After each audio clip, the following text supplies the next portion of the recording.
I'm sure you guys have heard about these terrible cases where some innocent person gets convicted of a crime they didn't commit and gets sent to prison for years.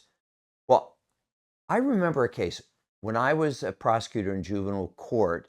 There was a kid who was charged with felonious assault for throwing a rock and hitting another kid in the head. Well, I'm at the trial. I presented our witnesses, and then the defense attorney presented their witnesses.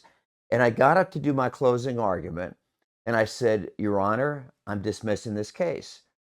The judge says to me, Why are you dismissing? I said, Because after listening to their witnesses, I am not convinced beyond a reasonable doubt that the defendant committed the crime. The defense attorney, who we mutually hated each other, I mean, he almost fell out of his chair. Unfortunately, there's a lot of prosecutors, probably most of them, who don't understand that their job is not to get convictions, it's to do justice. And the reason for this is most prosecutors run for election. And when you're trying to get votes, you don't get votes for protecting the innocent, you get votes for being tough on crime.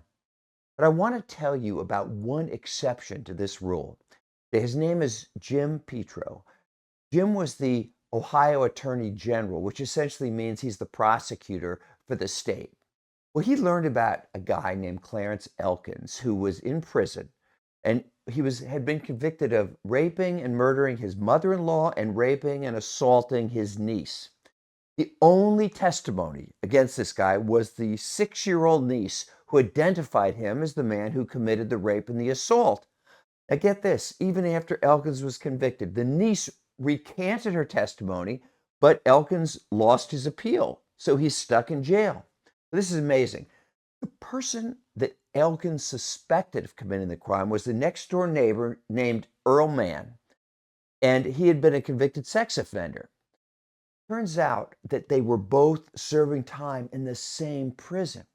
So what Clarence Elkins did is he saw a man smoking a cigarette, and when he was done, he grabbed the butt and he got it to his defense attorney. Well, they did a DNA check, and the DNA on this guy's cigarette matched the DNA at the crime scene.